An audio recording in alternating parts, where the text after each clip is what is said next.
السلام علیکم ورحمۃ اللہ وبرکاتہ، نحمده ونصلی علی رسولہ الکریم، اما بعد فاعوذ باللہ من الشیطان الرجیم، بسم اللہ الرحمن الرحیم، رب اشرح لی صدری ویسر لی امری واحلل عقدۃ من لسانی یفقہوا قولی۔ قرآن مجید کی سورۃ الانعام میں اللہ تعالیٰ فرماتے ہیں وَهُوَ الَّذِي يَتَوَفَّاكُم بِاللَّيْلِ وَيَعْلَمُ مَا جَرَحْتُم بِالنَّهَارِ ثم يبعثكم فيه ليقضى أجل مسمى ثم إليه مرجعكم ثم ينبئكم بما كنتم تعملون وهو القاهر فوق عباده ويرسل عليكم حفظا حتى إذا جاء أحدكم الموت توفته رسلنا وهم لا يفرطون ثم ردوا إلى الله مولاهم الحق ألا له الحكم وهو أسرع الحاسبين۔ اور وہی ہے جو رات کو نیند میں تمہاری روح قبض کر لیتا ہے، اور وہ جانتا ہے جو تم دن کے وقت کمائی کرتے ہو، پھر وہ تمہیں اس دن میں اٹھاتا ہے تاکہ وقت مقرر پورا کیا جائے، پھر اسی کی طرف تمہارا لوٹنا ہے، پھر وہ تمہیں بتائے گا جو عمل تم کیا کرتے تھے، اور وہ اپنے بندوں پر غالب ہے، اور وہی تم پر نگہبان فرشتے بھیجتا ہے، یہاں تک کہ جب تم میں سے کسی ایک کو موت آتی ہے تو ہمارے بھیجے ہوئے اسے فوت کرتے اور وہ کوئی کوتاہی نہیں کرتے، پھر وہ اللہ کی طرف لوٹائے جاتے ہیں جو ان کا حقیقی مولا ہے، خبردار اسی کے لیے فیصلہ کرنے کا اختیار ہے اور وہ سب سے زیادہ جلد حساب لینے والا ہے۔ ان آیات میں آپ دیکھ رہے ہیں کہ اللہ سبحانہ وتعالیٰ نے پہلے ہر انسان کے سونے اور جاگنے کا ذکر کیا ہے، پھر مرنے اور پھر مر کر جینے کا ذکر ہے۔ تو ہر روز ہم یہ ایکسپیرینس کرتے ہیں، یعنی نبی صلی اللہ علیہ وسلم نے جب لوگوں کو آ کر یہ بتایا کہ تم مرنے کے بعد دوبارہ اٹھائے جاؤ گے تو انہیں یقین نہ آیا، انہوں نے کہا کہ یہ کیسے ممکن ہے کہ مرنے کے بعد ہم پھر اٹھائے جائیں، بس مر گئے تو ختم ہو گئے، ما ہی الا حیاتنا الدنیا نموت و نحیا، زندگی تو بس دنیا کی زندگی ہے، ہم جیتے ہیں ہم مرتے ہیں بس ختم ہو جاتے ہیں۔ تو ان لوگوں کا آخرت پر یقین نہیں تھا، تو ان کو سمجھایا گیا کس چیز سے؟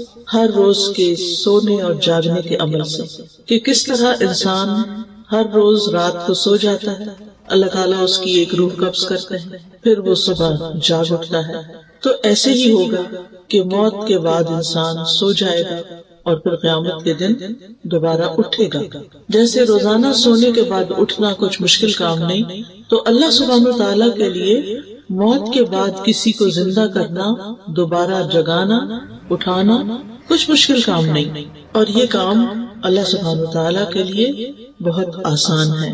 اللہ سبحانہ تعالیٰ روزانہ اسی طرح انسانوں کے ساتھ تصرف کرتے ہیں تاکہ وہ اپنی مقررہ مدت پوری کر لیں، یعنی جتنی زندگی ان کی لکھی ہوئی ہے اس دنیا میں، جتنا ان کو رہنا ہے اتنا وہ رہ جائیں، اور پھر جب ان کی مدت پوری ہو جاتی ہے، ان کا وقت ختم ہو جاتا ہے، تو فرشتے آ کر ان کی روح قبض کر لیتے ہیں، اور فرشتے اللہ تعالیٰ کا حکم ماننے میں کچھ بھی دیر نہیں کرتے، ذرا لمحے کے لیے بھی کوتاہی نہیں کرتے، اور جس وقت جس کی موت لکھی ہوتی ہے اس وقت اس کو دنیا سے لے جاتے ہیں، اور پھر اللہ سبحانہ تعالیٰ ہی کی طرف سب کی واپسی ہے۔ اسی لیے جب کوئی فوت ہو جاتا ہے تو ہم کیا کہتے ہیں؟ انا للہ و انا الیہ راجعون، کہ بے شک ہم بھی اللہ کے لیے اور ہم اسی کی طرف واپس جانے والے ہیں، ہم بھی لوٹ کے جانے والے ہیں، ہم بھی پلٹنے والے ہیں، جہاں سے آئے ہیں وہیں واپس جائیں گے، اور یہ واپسی یقینی ہے۔ تو یہاں پر جو آیت میں لفظ آیا ہے وَهُوَ الَّذِي يَتَوَفَّاكُم بِاللَّيْلِ، وہ جو تمہیں رات کے وقت فوت کر دیتا ہے۔ توفی کا مطلب ہوتا ہے کسی چیز کو پورا لے لینا، تو حقیقت میں اس کا اطلاق موت پر ہوتا ہے، لیکن مجازی معنوں میں نیند کے لیے بھی، کیونکہ نیند جو ہے وہ موت کی بہن ہے، نیند موت سے ملتی جلتی چیز ہے۔ تو اللہ سبحانہ تعالیٰ رات کو نیند کی حالت میں تمہاری جانوں کو لے لیتا ہے، یعنی انسان کے اندر سے ایک روح نکل جاتی ہے۔ اسی لیے آپ دیکھیں کہ بعض اوقات جو خواب ہم دیکھتے ہیں اس میں ہم کسی دوسرے ملک میں ہوتے ہیں، مرے ہوئے انسانوں سے ملاقات کر رہے ہوتے ہیں، بعض اوقات کوئی ہمیں میسج دے رہا ہوتا ہے جو مر چکا ہوتا ہے۔ آج اس صبح ایک خاتون نے مجھے میسج کیا کہ میرے داماد کی ایکسیڈنٹ میں ڈیتھ ہوئی ہے، اور وہ 4 دفعہ مجھے خواب میں آ کے ایک ہی بات کہتا ہے، اور جب وہ بات کہہ دیتا ہے تو اس کے بعد یکا خوف سے میری آنکھ کھل جاتی ہے۔ تو آپ بتائیں کہ اس کا ہم کریں کیا؟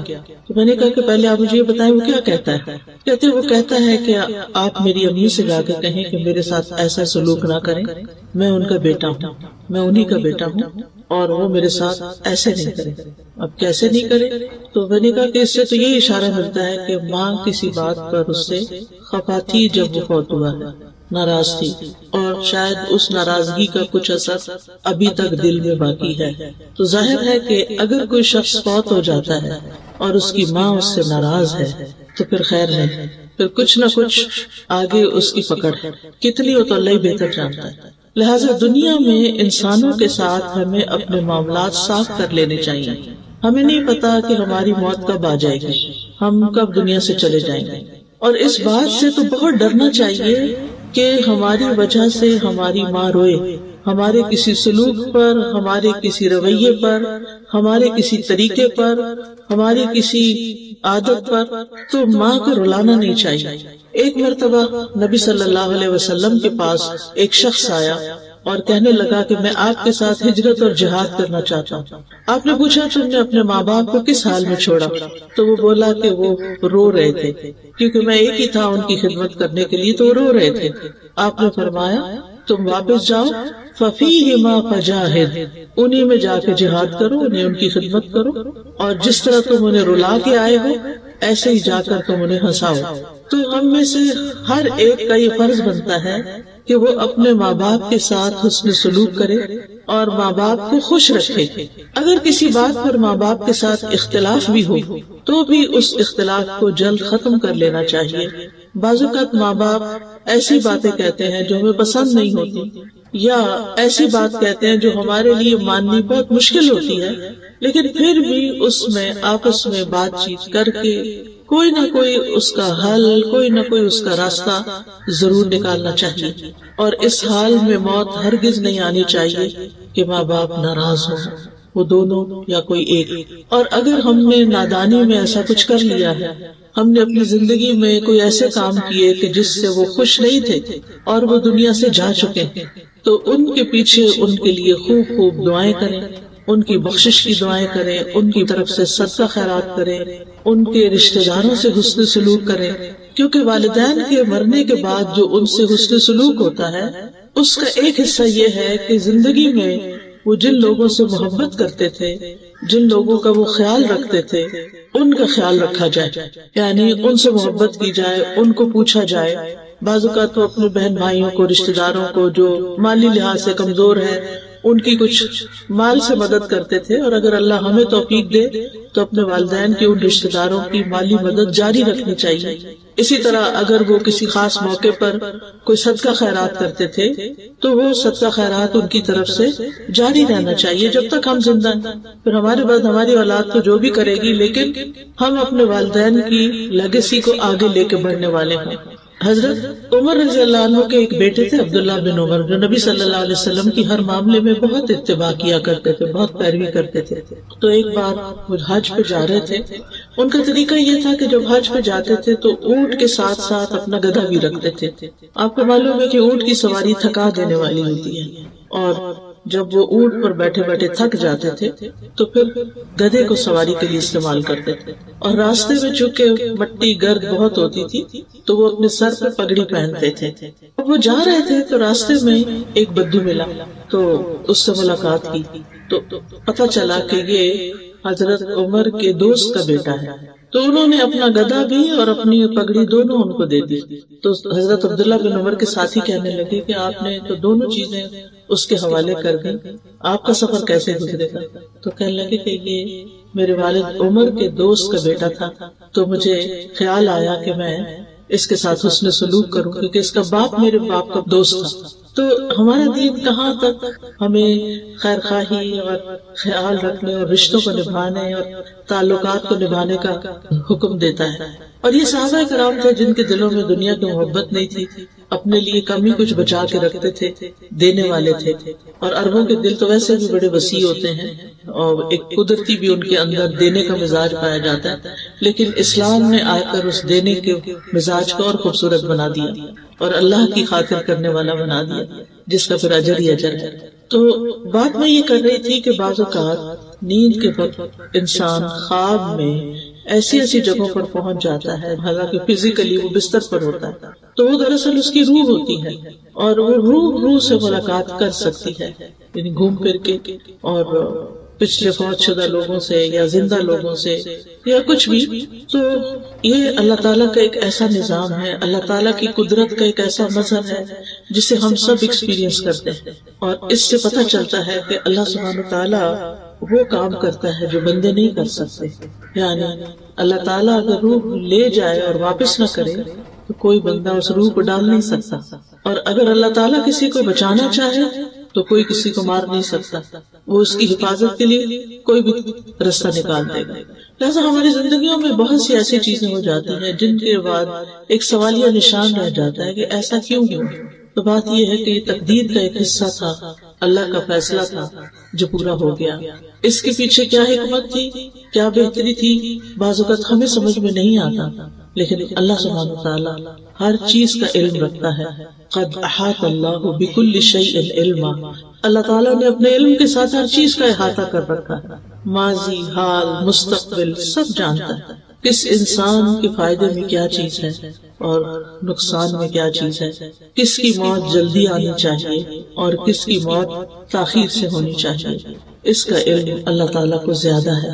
لہذا کبھی بھی انسان کو اللہ کے فیصلوں پر ناراض نہیں ہونا چاہیے، بلکہ اللہ تعالیٰ کے فیصلوں کو خوش دلی سے قبول کرنا چاہیے کہ رضیت باللہ ربا، میں اللہ کے رب ہونے پہ راضی ہوں. وہی پیدا کرتا ہے، وہی موت دیتا ہے، وہی رزق دیتا ہے، وہی امتحان لیتا ہے، سب کچھ اسی کے قبضہ قدرت میں ہے. پھر اس آیت میں فرمایا وَيَعْلَمُ مَا جَرَحْتُمْ بِالنَّهَارِ، اور وہ جانتا ہے جو تم دن میں مختلف کام کرتے رہتے ہو.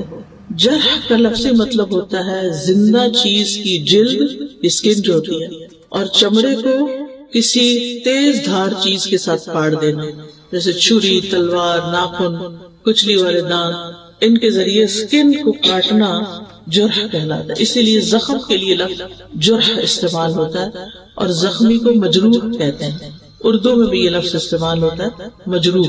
تو یہاں مراد اس سے ما جرحتم کا مطلب یہ نہیں کہ جو تم چیرتے پاڑتے ہو، بلکہ مطلب یہ ہے کہ جو کام تم اپنے ہاتھ سے یا زبان سے کرتے جاتے ہو. یعنی بعض اوقات انسان کے ہاتھ بھی دوسروں کو تکلیف دیتے ہیں، اور بعض اوقات زبان تو مجروح زخمی کر ہی دیتی ہے دوسروں کو. یعنی جس قسم کے بھی تم کام کرتے ہو وہ سارے اللہ کے علم میں ہیں. ثم یبعثکم فیہ لیقضی اجل مسمی، پھر وہ تمہیں نیند کی حالت میں فوت کرنے کے بعد دن میں اس نیند سے جگا دیتا ہے تاکہ ہر شخص اپنی وہ عمر پوری کر لے جو اللہ کے علم میں اس کے لیے مقرر کی گئی ہے، اس دنیا میں اس کے لیے مقدر کی گئی ہے. تو اللہ سبحانہ وتعالیٰ نے انسانوں کی تقدیر زمین آسمان کی پیدائش سے بھی 50,000 سال پہلے لکھی. یہ اس کا علم تھا کہ وہ کیا پیدا کرنے والا ہے، اس کو پہلے سے پتا تھا، اور وہ پیدا ہونے کے بعد کیا کرے گا، یعنی کون سی چیز کیسی ہوگی، یہ بھی اس کے علم میں تھا.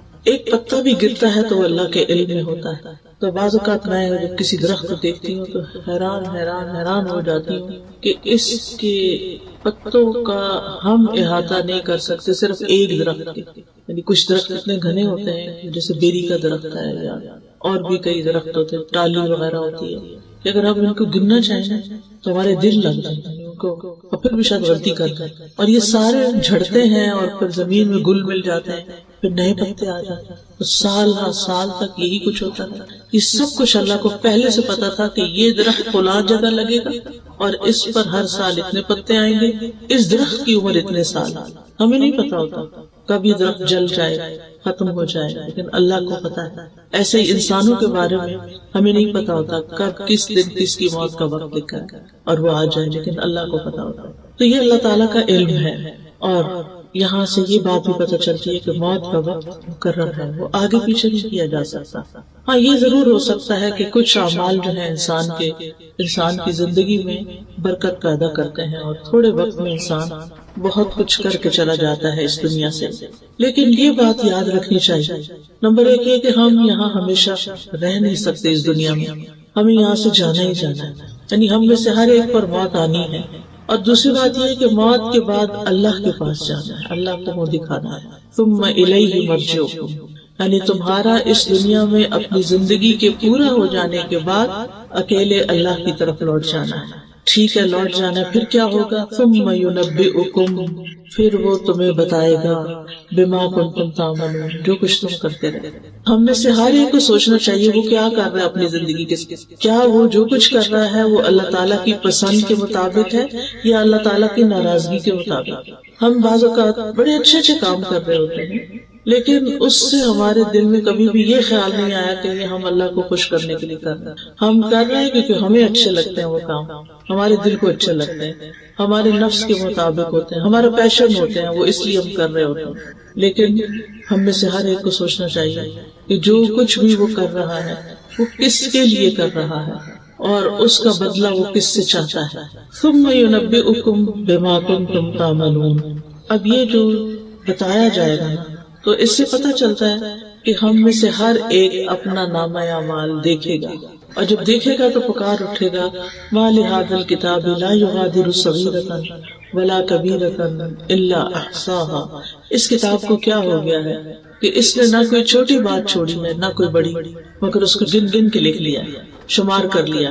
مثلاً اگر ایک انسان کو جھوٹ بولنے کی عادت ہے اور وہ زندگی میں 1000 جھوٹ بولتا ہے تو صرف جھوٹ نہیں لکھے ہوں گے بلکہ جھوٹوں کی تعداد بھی لکھی ہوئی ہوگی، کتنے 1000 جھوٹ بولے اس شخص. اور اسی طرح باقی اعمال بھی، اتنی رکعتیں اس نے پڑھی، اتنے قرآن کے حرف پڑھے، کیونکہ ہر حرف پہ 10 نیکیاں ملنے والی ہیں تو وہ حروف بھی گنے ہوئے ہوں گے. ایک ایک ذرہ جو ہے اس کا بدلہ ہے. قرآن مجید میں آتا ہے ان اللہ لا یظلم مثقال ذرۃ وان تک حسنۃ یضاعفها ویؤتی من لدنہ اجرا عظیما. اللہ کسی جان پر ایک ذرے جتنا بھی ظلم نہیں کرتا، ایک ڈاٹ جتنا، ڈاٹ بھی بڑا ہوتا ہے، ذرہ اس سے بھی چھوٹا ہوتا ہے، اور اگر وہ ذرہ نیکی کا ہو تو اس کو وہ کئی گنا زیادہ بڑھا دیتا، ملٹی پلائی کر دیتا ہے اور اپنے پاس سے اجر عظیم عطا کرتا ہے. یہ ہے ہمارا رب اللہ الرحمن کہ جو ہماری نیکیوں کی اس قدر قدردانی کرتا ہے کہ بڑے اعمال تو اپنی جگہ لے کے چھوٹا سا عمل بھی وہ قبول کرتا ہے، وہ چھوٹے سے عمل سے بھی راضی ہو جاتا ہے. اور اگر خلوص کا ذرے جتنا عمل بھی ہو تو اس کو بھی اللہ سبحانہ وتعالی بہترین اجر سے نوازے گا. وَيُؤْتِ مِن لَّدُنْهُ أَجْرًا عَظِيمًا. یعنی اللہ کے پاس تو بہت کچھ ہے، اس کے خزانے تو بہت وسیع ہیں، لہٰذا وہ اپنے پاس سے انسان کو اجر عظیم عطا کرے گا. یہ اللہ کا فضل ہے، یہ اللہ کی رحمت ہے.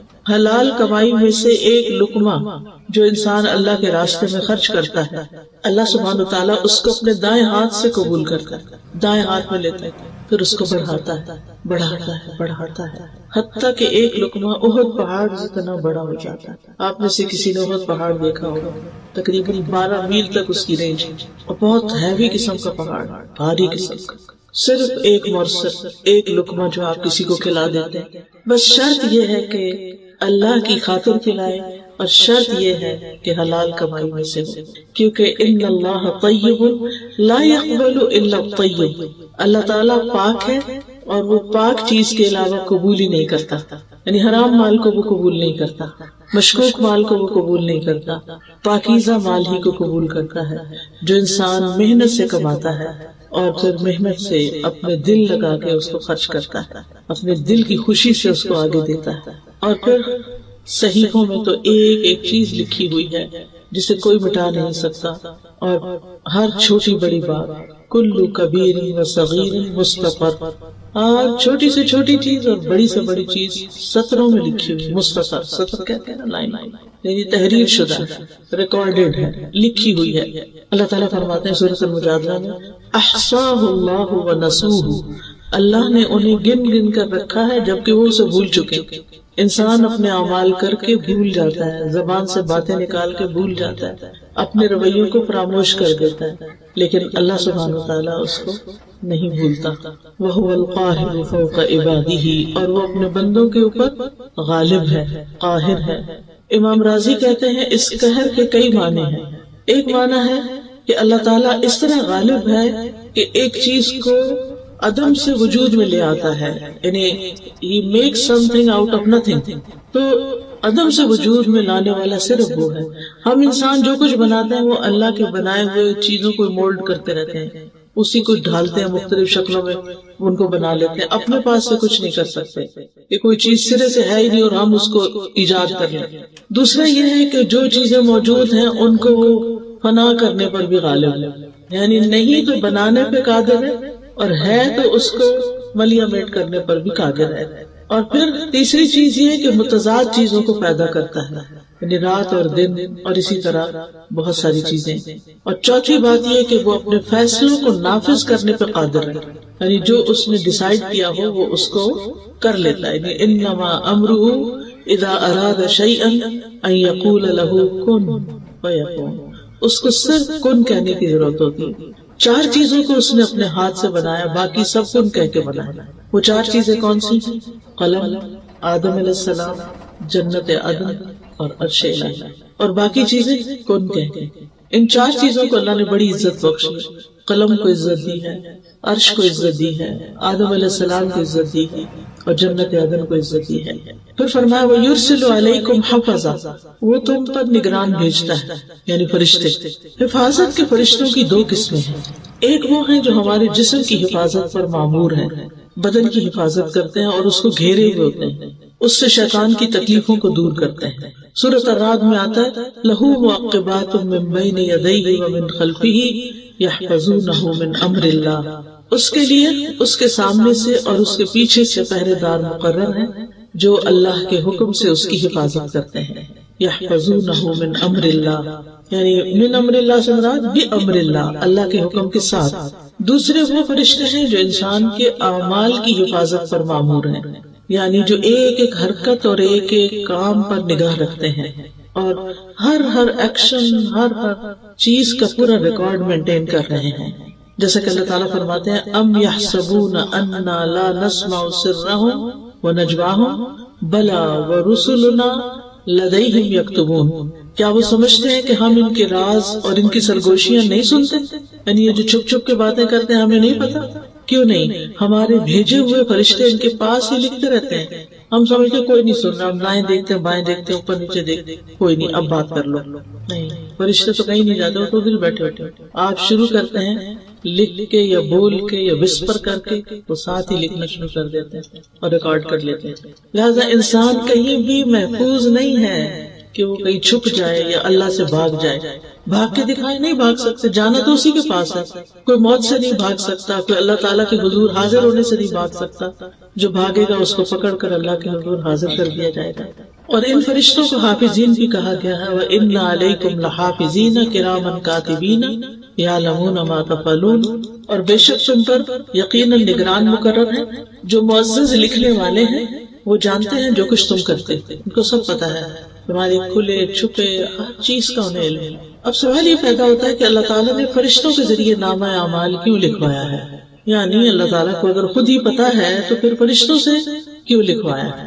اس میں بندوں کے لیے شفقت اور نرمی، کیونکہ جب ان کو پتا ہوگا کہ اللہ تعالیٰ خود نگرانی کر رہا ہے، اور پھر یہ کہ فرشتے بھی لکھ رہے ہیں اور ان کا نامہ اعمال تیار کر رہے ہیں، اور یہ نامہ اعمال قیامت کے دن سب لوگوں کے سامنے انہیں پیش کیا جائے گا، یا دائیں ہاتھ میں دیا جائے گا یا بائیں ہاتھ میں دیا جائے گا، تو یہ اللہ تعالیٰ کی مہربانی ہے کہ پہلے سے ہی بتا دیا گیا ہے، اور اس طرح وہ اپنے اس نامہ اعمال کی حفاظت کرتے ہیں کہ یہ سب کے سامنے آ جائے گا، تو اس کی بہت سخت زندگی ہوگی۔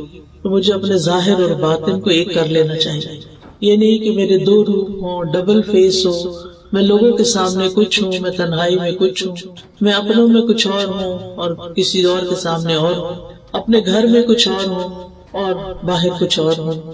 نہیں، انسان ہی رہے اور لوگوں سے زیادہ اپنے رب سے ڈرنے والا ہو۔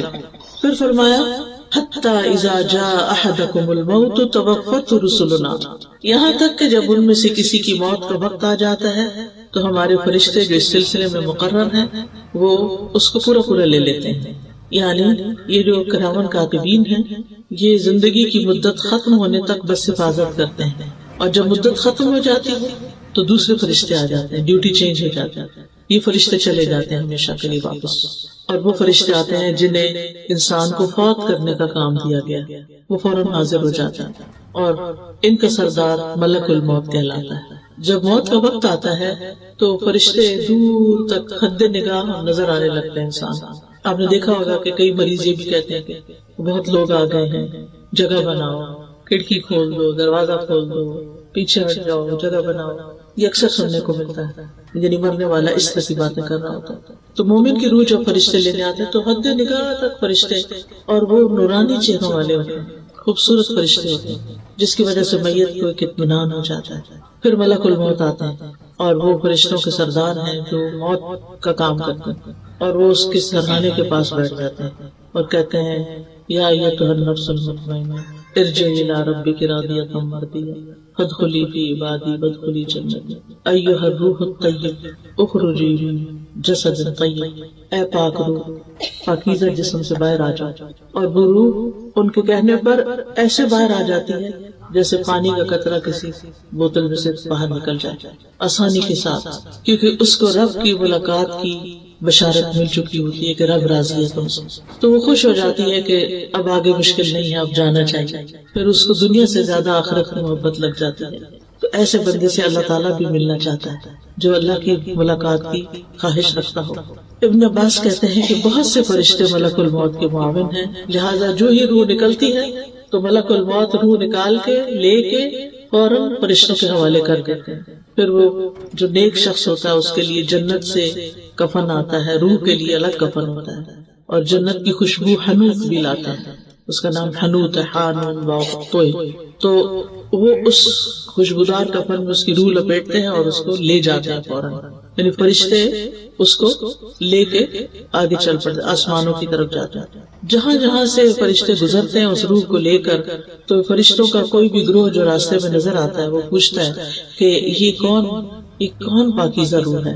یعنی اس کی خوشبو کی وجہ سے اور اس کے احترام کی وجہ سے پتہ چلتا ہے کہ یہ تو فلاں جو دنیا میں اس کا سب سے اچھا نام تھا، عزت سے جس نام سے اس کو بلایا جاتا تھا، اس نام کے ساتھ بتایا جاتا ہے کہ فلاں کی روح جا رہی ہے. حتیٰ کہ وہ پہلے آسمان تک پہنچتی ہے. پھر وہ دروازہ کھٹکھٹاتے ہیں، پھر وہ پوچھتے ہیں کہ کون ہے، تو بتایا جاتا ہے کہ فلاں کی روح ہے. پھر اس دروازہ کھول دیا جاتا ہے اور کرتے کرتے اس طرح 7ویں آسمان پہ پہنچ جاتے ہیں، علیین، اعلیٰ علیین میں پہنچ جاتا ہے. تو بہرحال دنیا میں جسم کو نہلایا دلایا جاتا ہے اور پھر قبر میں لٹایا جاتا ہے اور پھر اس کی روح واپس آتی ہے اس کے جسم میں اور پھر حساب کتاب ہوتا ہے. وہم لا یفرطون، اور وہ روح نکالنے میں کوئی کمی نہیں کرتے، یعنی وقت مقرر سے پہلے نہیں جاتے اور موت کا وقت پورا ہونے کے بعد تاخیر نہیں کرتے.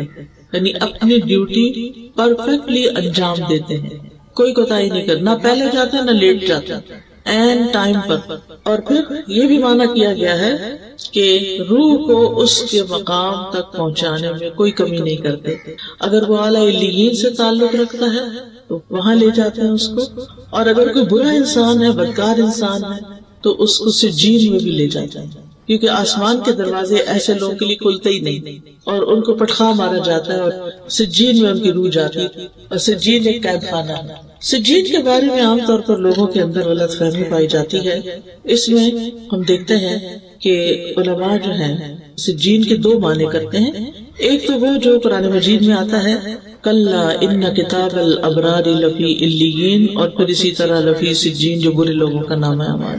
اس کا معنی کیا ہے کہ فجار کے برعکس نیک لوگوں کی کتاب یا نامہ اعمال جو ہے وہ علیین میں رکھا جاتا ہے. قال الأعمش عن شمر بن عطیہ عن ہلال بن یساف قال سأل ابن عباس کعبا، ابن عباس نے کعب رضی اللہ عنہ سے سوال کیا، وأنا حاضر، اور میں اس وقت وہاں خود موجود تھا، عن سجین، سجین کے بارے میں.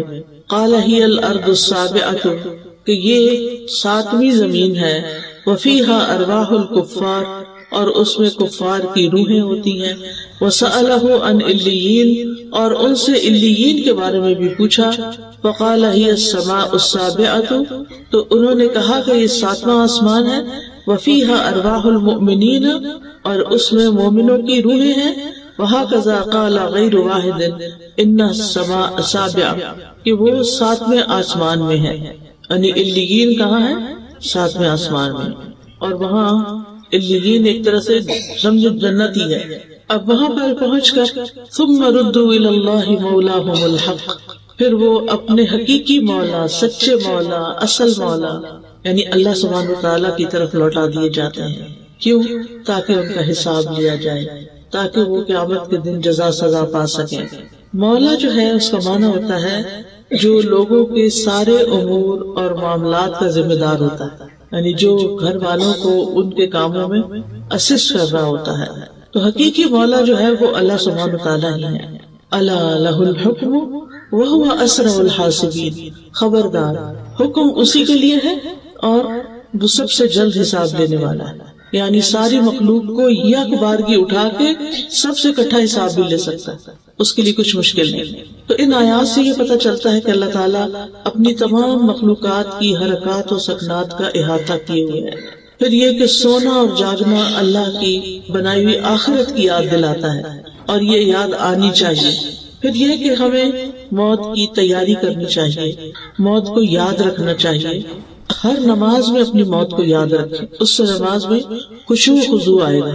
پھر موت کی حقیقت پہچاننے کے لیے دوسری مصیبتیں ہلکی ہو جاتی ہیں، اور کسی کی موت کی خبر سن کے اپنی موت کے بارے میں ضرور سوچیں۔ یہ نہ سوچے کہ ہمارا تو اس سے تعلق کوئی نہیں، وہ تو دوسرا خاندان ہے اور اس کو کووڈ-19 کی ویکسین سوٹ نہیں کی، لہٰذا اس پر تو یہ مسئلہ ہو گیا اور ایسا فوت ہو گیا تو ہماری تو ابھی نہیں باری۔ نہیں، کسی کو نہیں پتا کون لائن کے کس نمبر پر ہے۔ اور پھر یہ ہے کہ موت کو ناپسند نہیں کرنا چاہیے بلکہ اچھے کام کرنا چاہیے تاکہ موت کے وقت جو ہماری زندگی ہے وہ خوبصورت ہو، کیونکہ ہر ایک نے مرنا ہے، موت کا فرشتہ بھی مقرر ہے، موت سے فرار ممکن نہیں، موت سے کوئی بھی بچنے والا نہیں، یعنی کوئی یہ نہیں کہہ سکتا کہ میں بچ جاؤں گا، بلا میں نے دوائی ایجاد کر لی اور وہ کھا لوں گا اور کبھی موت نہیں آئے گی مجھ پر، ایسا نہیں ہو سکتا۔ پھر یہ کہ موت کا وقت اور جگہ بھی مقرر۔ پھر یہ بھی یاد رکھنا چاہیے کہ موت کی سختیاں بھی ہیں۔ کلا اذا بلغت التراقی وقیل من راق وظن انہ الفراق والتفت الساق بالساق، ہرگز نہیں وہ وقت یاد کرو جب جان ہنسلیوں تک پہنچ جائے گی اور کہا جائے گا ہے کوئی دم کرنے والا، دم جھاڑ کرنے والا، اور وہ یقین کر لے گا کہ یقیناً جدائی کا وقت آ گیا ہے، پنڈلی پنڈلی کے ساتھ لپٹ جائے گی، اس دن تیرے رب ہی کی طرف روانگی کا وقت ہے۔ انبیاء علیہ السلام کو بھی موت کی شدت محسوس ہوئی تھی۔ اب یہ ہے کہ اگر کوئی اپنے قریبی لوگوں میں سے فوت ہو جائے تو کیا کرنا چاہیے؟ خبر سنتے ہی پہلے الفاظ انا للہ و انا الیہ راجعون پڑھنے چاہیے، پھر اس شخص کے لیے دعا کرنی چاہیے، لواحقین کے لیے دعا کرنی چاہیے، زبان سے رب کو راضی کرنے والے کلمات ہی کہنے چاہیے، یعنی ایسی باتیں نہیں کرنی چاہیے کہ جس سے اللہ تعالیٰ ناراض ہو، اللہ کی ناراضگی کے جملے نہیں بولتے، اللہ سبحانہ تعالیٰ کی تعریف کرنی چاہیے، صبر کرنا چاہیے۔ حدیث میں آتا ہے کہ صدمے کی پہلی چوٹ پر صبر کرنا، یعنی اصل صبر کیا ہے؟ جب چوٹ لگے تو اس وقت صبر کرے انسان، یہ نہیں کہ پہلے رونا مچا لے، چیخ چلا لے، پھر بعد میں کہ میں نے اب صبر کر لیا، وہ تو سب کو ہی آ جاتا ہے۔ یہ یاد رکھنا چاہیے کہ صبر کرنے سے اجر مل جائے گا، انما یوفی الصابرون اجرہم بغیر حساب، اور بے صبری کرنے سے کچھ بھی نہیں ملے گا بلکہ